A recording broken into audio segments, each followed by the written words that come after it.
While Stewart moves to the screen, and let me introduce Stewart. Stewart is the director Yes, for the yes, I natural. can hear you.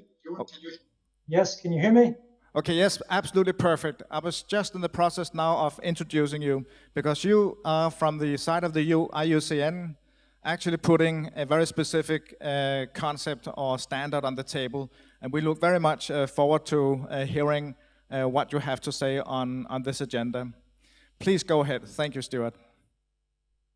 Okay, so thanks very much. I'm just getting my screen shared. Can everybody see my screen? Is that coming through? It is indeed. Okay. So everybody, sorry, just can you see my screen? Yes, we do. We can see your screen, Okay. and we have everything. Okay. Just go ahead. So thanks very much, Jarl, and thanks to the Danish Ministry of Foreign Affairs and WWF Denmark in organising this. Again, as I think several have said, it's very, very timely. Also, thanks for Tim for a great scene setter, and I will try and avoid not repeating what Tim said, because I think he's made a very strong case of why nature-based solutions are relevant and what they can deliver. I'm going to actually look at the now how we move forward, how we operationalize that, and precisely sort of some of the rationale why IUCN worked on launching a global standard earlier this year.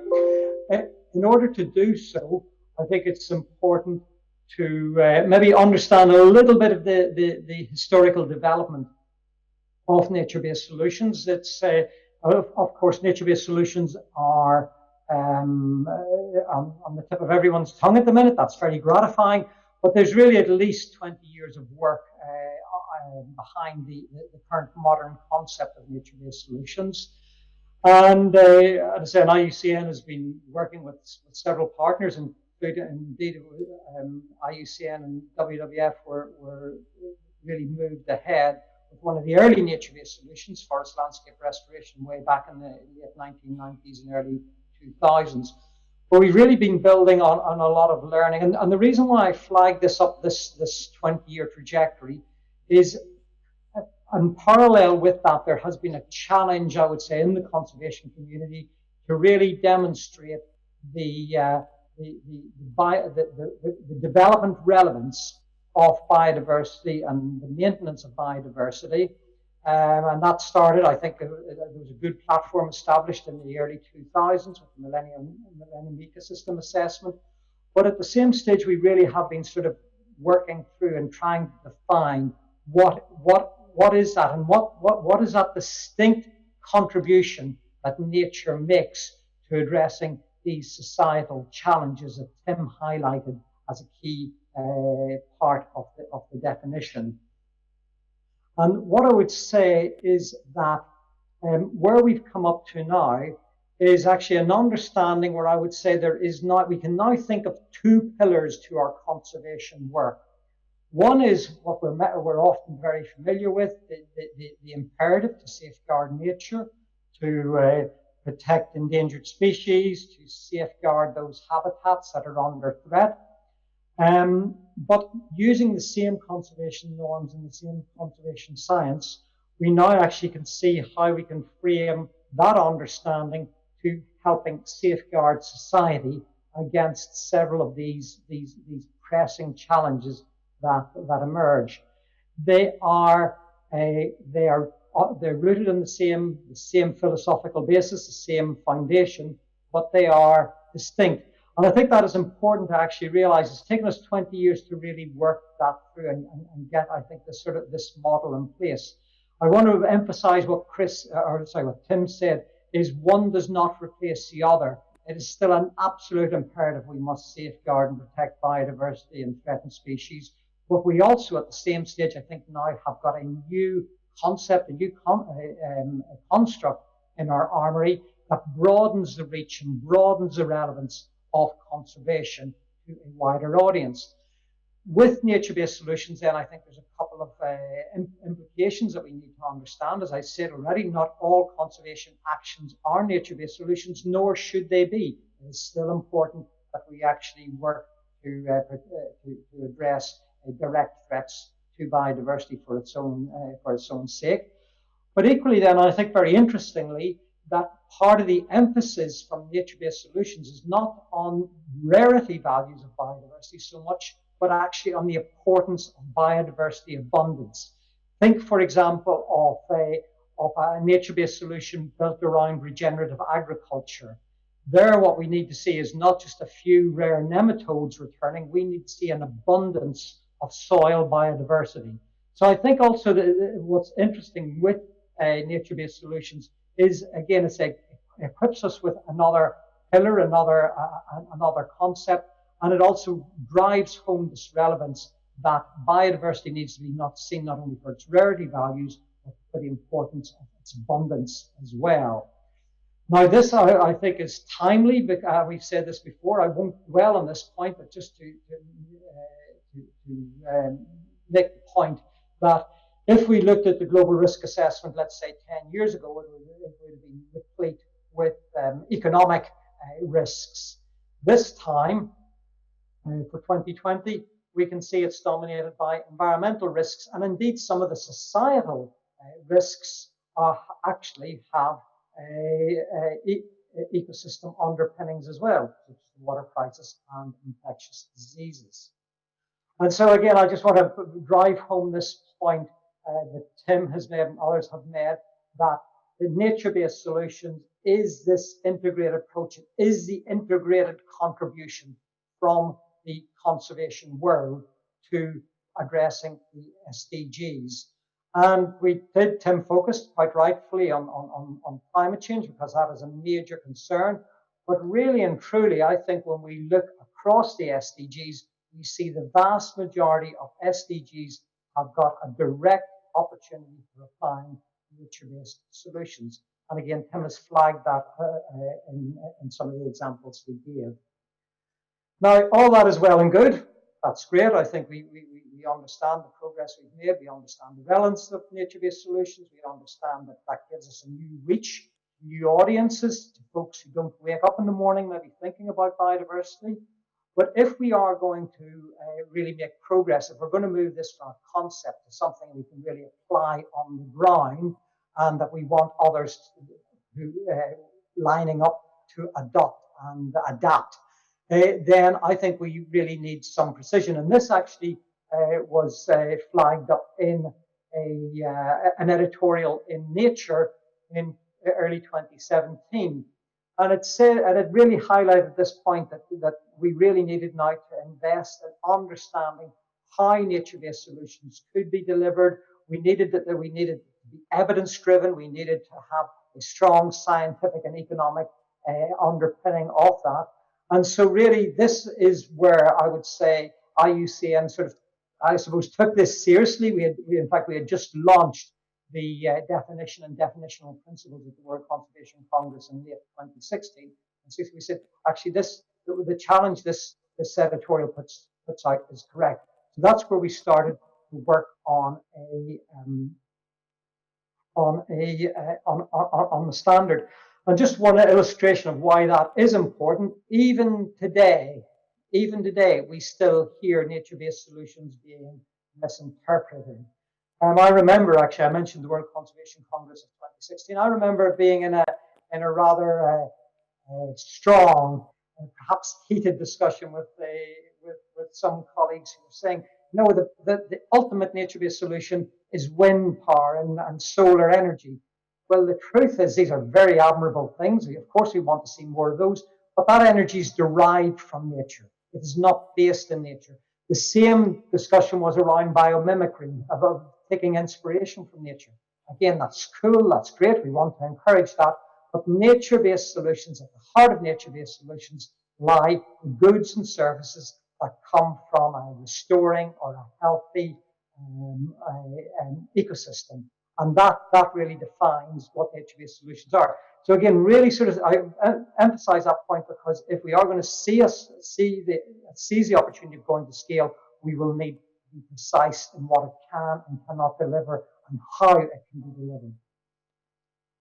The other good thing, and this links very nicely with Tim highlighting the very exciting opportunity we're about to go into as a global community with the decade in ecosystem restoration, is we already have a proof of concept out there. The Bonn Challenge has shown that using forest landscape restoration, we really can go to scale. We can mobilize that range of actors that the minister referred to, the private sector, some investors, get governments aligned, and critically, as Tim highlighted, also start to reorient maybe some more negative subsidies, let's say subsidies just for single species plantations, to a broader set of incentive schemes for a wider range of options. And the Bonn Challenge now has it set off to achieve by 2020 150 million hectares of land under restoration. We currently have surpassed that now. We had an event last week with the German Ministry of Environment, which we're celebrating. We've now got 74 national and sub-national pledges that total 210 million hectares. So really, really exceeding the initial 2020 milestone. We've also been doing actually quite a lot of assessment. We've assessed about a third of those pledges, so from 13 countries. And one of the really interesting things is those pledges are not just sitting on shelves, they are actually getting onto the ground. In fact, so much so that of the original 2020 milestone pledges, of the areas that we have assessed, the countries we have assessed, we can say that has been exceeded by 15%. So 115% of what was pledged for 2020 in the countries we have assessed so far. As I say, I think it's clear proof of concept that MBS can be delivered at scale. And critically, I think there's a really nice synergy here, laying the groundwork with the UN ecosystem restoration. Of course, it's not just about pledges, and it's not just about getting trees or other ecosystems restored on the ground. It's about impacts. And one of the things we have been able to track through our assessment is in 5 pilot countries alone, we have identified 1/3 new jobs being created through the Bonn Challenge. I want to link that back to the point that Tim made about the post-COVID agenda and building back better, because this will be important. Also, if we achieve the Bonn Challenge's 2030 goal of 350 million hectares under restoration, we have the potential to sequester up to 15 billion tons of CO2 over a 20-year period. Well, very quickly, I want to go the last few minutes. I want to go to the framework for operationalizing MBS. We put in place a standard as a facilitative standard, so it doesn't put in place strict normative thresholds, but it rather is designed to help and encourage practitioners move forward, learn lessons, and improve.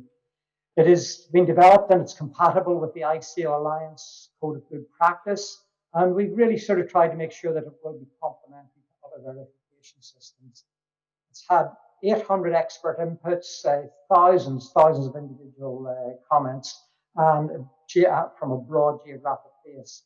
And there's 8 criteria and 28 indicators, and I'll just very quickly just give you a feel of what those criteria are.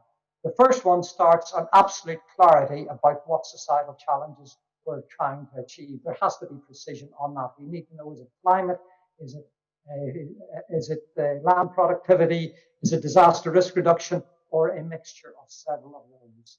The second is the importance, because we're talking about ecosystem and ecosystem functionality, there has to be a spatial component that has to be designed with a spatial consideration in mind. The next 3 really look at the pillars of sustainable development, that it's economically feasible, that there is a biodiversity net gain. And I'll emphasize that biodiversity net gain, not just do no harm, but we want to see an improvement in biodiversity. That is because the system itself relies on biodiversity, and inclusive governance and benefit sharing. There will be trade-offs, so we need to make sure that those trade-offs are balanced in an equitable manner. It is over the long term, so we need to see adaptive management and systems and mechanisms and provisions for adaptive management. And finally, ways of making sure that it is mainstreamed and that the longer term sustainability of the MBS is viable. There's a whole range of resources. I'm sure the organizers will make this presentation available. So there's several URLs and different tools, different approaches. But I just want to finish off by talking about how we measure on this. because we've actually done quite a lot of work now on measuring progress on the standard. And again, it is facilitative, so we indicated across a scale from strong to insufficient, and realizing that many nature-based solutions may have and may want to have areas for improvement. I'm going to just give you one example. Let's say there's 28 indicators, but we give specific guidance on what we're looking for each indicator, and then we give a guidance on what is required for that to be considered a strong response, an adequate response, partial, and insufficient. This one is on an indicator on evidence base for biodiversity. And really, I said the only threshold there really is that in order to be considered adhering to the IUCN global standard in nature-based solutions, each criterion must have at least partially address the indicators. If an indicator set for one criterion is left unaddressed, then we can say, well, in that case, there's work to be done that does not yet meet sort of the basic standard of a nature-based solution. Very quickly, just to wrap up, we're putting a governance structure in place. One thing, anybody, I'll focus just on this user group. Basically, the user group's open to anyone. If you want to use the standard, if you want to apply it either in research, policy, or on the ground delivery, please contact us and join the user group, because that's going to be a community of practice we set up. So we're also going to have a strong input from science, so that we are really following and revising the standard periodically on the best science. And then the idea is to put in place a number of regional and national hubs that can really help build capacity and technical learning on the ground, as well as being able to give advice and feedback to the International Standards Committee and questions about how it can be adapted to specific local conditions.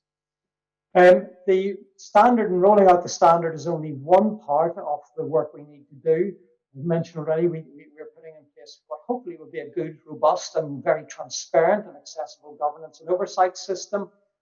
We are going to move forward. I had initially thought that when it comes to issues of assurance and claim, we could sort of think about that in 3 or 4 years' time. Just the feedback we've had from the private sector and from others alone means that we're going to have to accelerate that. So we're already putting in place a piece of work now to look at how we might approach assurance. One of the things, there's 2 things we don't want to do. We don't want to increase the transaction costs, and we don't want to compete with the many very good certification systems out there already. But we want to find a way of how you can actually say, yes, giving some sort of sign of assurance that this does indeed comply with nature-based solutions. And finally, we really need to look at the impacts. And the one thing I will mention here is that we really do need, one of the things we need to build the economic case for nature-based solutions. There's much more work needed. Final slide is, which I think is really interesting. I want to reinforce the point Tim made. This is really giving us a lot of interest. I have spent a lot of time actually talking to investor groups over the last couple of months. I will say this is still early days. It has been a bit of a challenge for the conservation community of how we look at innovative finance. But I will just flag up that for IUCN alone, we have got 3 initiatives in the pipeline. We've got a small one already underway, and we've got 3 initiatives in the pipeline. The total capitalization value of about 1.3, 1.5 billion. One is looking at supporting a early pipeline development. Then we're working with Pegasus Capital, the gold standard in R20 on a subnational climate fund, and then with the climate fund managers, we are looking at an investment that brings nature-based solutions squarely into the sphere of water and sanitation projects. So with that, thank you very much. Thank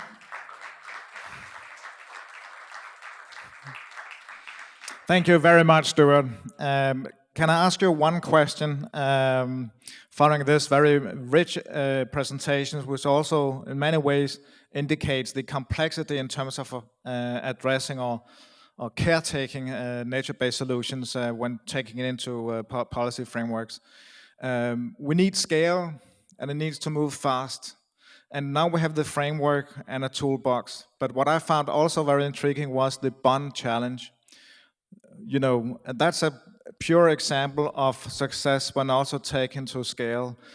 If you are to single out one or two reasons why you succeeded in actually pushing the Bonn challenge to success, what is it that we can take on from that experience into other action arenas here? Okay, thanks. That's a super question. I just want to check. Can you hear me? Is the sound still good? Yes, you're fine. Okay, can you hear me? Yes, please go ahead. Okay, well, thanks. I think that's a really super question, and I would say, perhaps not surprisingly, given the point that we've heard several times, Tim and myself have reinforced this point already. I worked very, very closely with the Bonn Challenge. I helped set it up and moved it forward, and actually helped get some work up and going on the ground. And I think one of the things one of the real sort of secrets of the Bonn Challenge was that when we went and we were invited into a country or at a subnational level, we said that the initial question wasn't, here's the global agenda, how do you, country X or Y, comply with it? It was saying, what are your immediate challenges? What are your sustainable development challenges? What is, I remember being in the minister's office in Kigali in Rwanda, and we said, let's put aside these global issues for a minute. What's in Vision in Rwanda's Vision 2020 and Vision 2030? What are those key priorities that we know ecosystems can contribute to? Let us focus on those, and then by doing that, we'll be able to link those back to then Rwanda's contribution to climate change, biodiversity, etc. So I think I would say one of the key measures of success with the Bonn Challenge is that it has been demand responsive to national and subnational sustainable development needs. Right, and that can be basically translated into if there is a sense of a local burning platform, then you can get the political leadership that you will require. So it's all about, finding ways to rise political leaderships in areas where we need to act. Let me just ask in the audience if there are any questions to Stewart, either here in the room or virtually and actually, while you are thinking about it here in the room, we do have from Trine a question that has come in through our virtual platform. If anyone else have questions and comments, please go to the WWF Facebook page where you can post these kind of questions. Please, Trine. Yeah, thank you, Jarl. We actually have 3 questions from around the world. One is from Denmark, one is, I don't know, and one is from Myanmar. So let me maybe just start with the one from Myanmar, which is actually a colleague from WWF. He's asking, how has this standard actually been received by governments and development agencies, just to get a sense of how it's being picked up? That's one question. We have a question from Olga Baigus, who's asking, when the NBS is to be rolled out, how can we make sure they will actually be used? So maybe that's more broadly speaking, how will this standard be picked up and really be put into action? And thirdly, we have a question from Hans-Peter Dejgaard here in Denmark, who's noting that we know from climate adaptation finance that it's very challenging to actually mobilize sufficient financing. So how do you see potential business cases for investments in NBS? Can it be done at scale? Thanks from Peter. Please go ahead, Stewart. Okay. Thanks very much, Trina. Those are all 3 very excellent questions. I'll be quick, actually, just to respect the time, but I'm very happy to follow up with more detailed responses at a later date.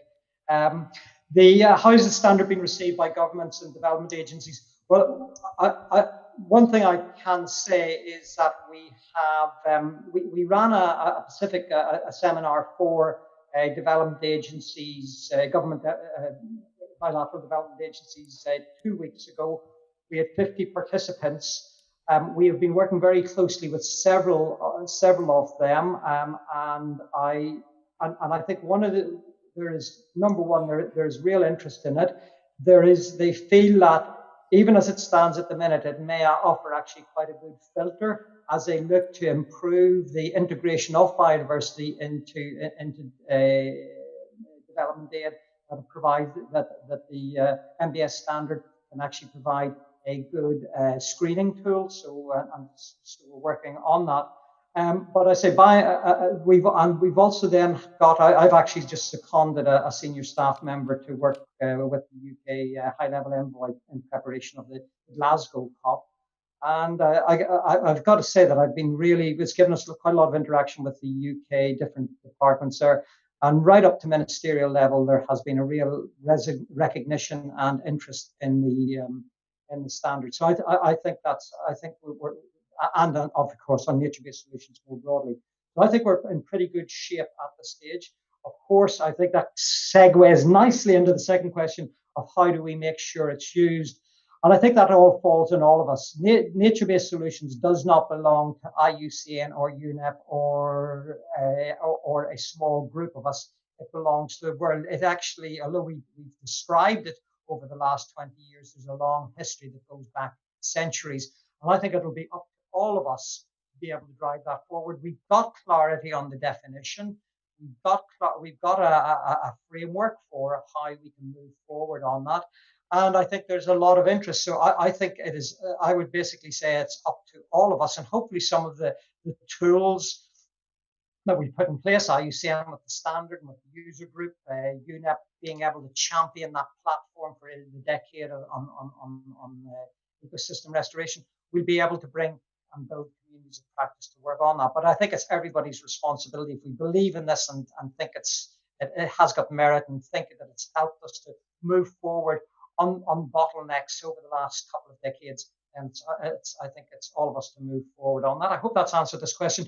And then the final question is the challenge of building the business case, and we know with the investment sector.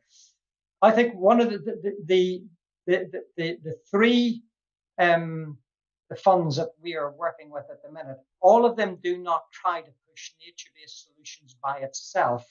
And I think this is one of the real advantages of nature-based solutions. Nature-based solutions come as an add-on to other solutions as well. Again, it reinforces, it goes to the heart of this idea of integration. So we still need good water treatment plants, but nature-based solutions can actually help manage through, let's say, upstream management, the amount of treatment that is actually needed. So I think one of the options is making sure that it complements to a significant degree other investments. And as I said, one of the things we all will need to do, and hopefully there's some researchers in the audience who are willing to take this up, I do think we need to put a bit more attention in really building a robust economic case. I believe the economic case is there, but I think we need to have it documented. Thank you. Excellent. Thank you very much, Stewart. And I think also the entire discourse around natural capital accounting and the way that we can actually put value to some of these ecosystem services is a toolbox that is getting a lot of traction this year and will be really, really decisive in advancing the argument for why we just need to use the natural based solutions framework. So having said that, let me thank you for your participation in this discussion. Very much appreciated.